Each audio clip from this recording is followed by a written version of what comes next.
Labuhan Batu, JPN TV mengabarkan, tak terima dituntut 18 tahun penjara denda 2 miliar subsidiar 1 tahun kurungan Chairil Arifin alias Dedek Kunto alias DK akan sampaikan nota pembelaan.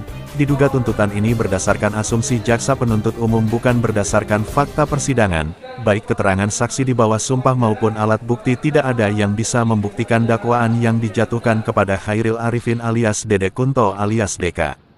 Chairil Arifin alias Dedek Kunto alias DK akan menyampaikan pembelaannya atas tuntutan 18 tahun penjara dan denda 2 miliar subsidiar 1 tahun kurungan dalam perkara dugaan peredaran narkotika.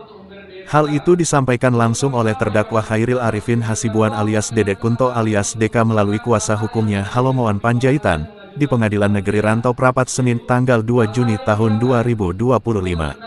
Pantauan JPN TV usai tim Jaksa Penuntut Umum (JPU) membacakan surat tuntutan untuk Chairil Arifin alias Dedek Kunto alias DK, Majelis Hakim menanyakan sikap DK dan kuasa hukumnya atas tuntutan tersebut.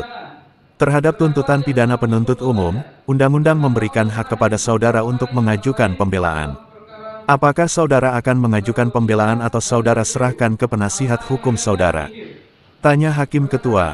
Chairil Arifin alias Dedek Kunto alias DK dan kuasa hukumnya secara tegas menyatakan akan mengajukan pembelaan atas tuntutan tim JPU. Sementara itu, Halomoan Panjaitan SHMH penasihat hukum juga menyatakan akan menyampaikan pembelaan pada sidang selanjutnya.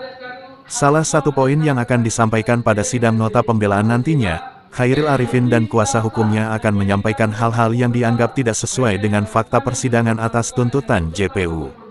Terutama berkaitan dengan misalnya salah satu contoh yang kita dengar di hadapan persidangan sebelumnya tidak pernah dengar adanya bukti kepemilikan DK atas akun FB China lain yang mengendalikan peredaran narkoba, dan keterangan saksi-saksi di bawah sumpah membantah BAP yang dibuat penyidik, sebut para kuasa hukumnya. Dan dikabarkan persidangan nota pembelaan atau pledoi dari terdakwa akan digelar pada tanggal 16 Juni tahun 2025. Dari Labuhan Batu JPN TV Eka Hombing mengabarkan. Dengan pidana penjara selama 18 tahun penjara dikurangi selama terdakwa berada di tahanan dengan perintah agar terdakwa tetap ditahan dan denda sebesar 2 miliar rupiah subsidiar 1 tahun penjara. Menetapkan barang bukti uang tunai senilai 1.100.000 rupiah dirampas untuk negara, 1 unit handphone Android sampai 1 buah handphone warna hitam dirampas untuk dimusnahkan, 1 buah flash merek series warna hitam, 1 buah flash warna biru gelap, dan 1 buah flash merek warna hitam putih terlampir dalam berkas perkara.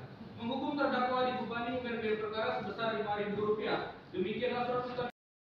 Ini adalah tuntutan dari jaksa penuntut umum, yakni hukuman penjara selama 18 tahun dan denda 2 miliar subsidiar 1 tahun.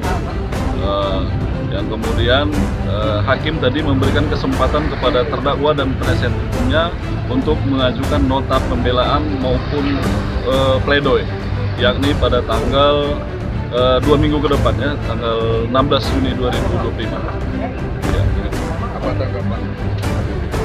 Ya, tanggapan kami ya sah-sah saja jaksa sebagai jaksa penuntut melakukan tuntutan hari ini.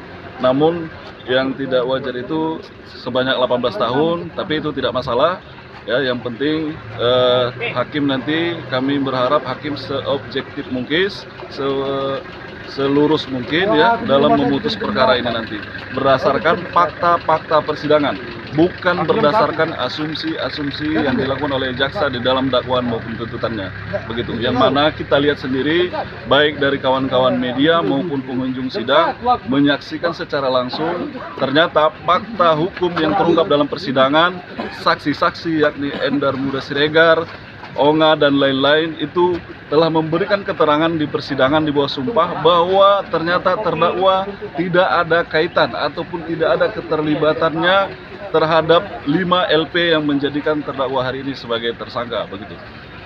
Nah, atas itu kami akan mengajukan nota pembelaan yang isinya poinnya adalah meminta kepada hakim nanti untuk menyatakan terdakwa tidak terbukti bersalah berdasarkan fakta yang terungkap dalam persidangan, berdasarkan keterangan saksi-saksi yang telah disumpah di dalam persidangan. Itu yang kita minta hakim nanti memutus perkara ini sesuai dengan fakta hukum, bukan berdasarkan asumsi-asumsi dari penyidik maupun asumsi daripada dakwaan jaksa, begitu. Oke.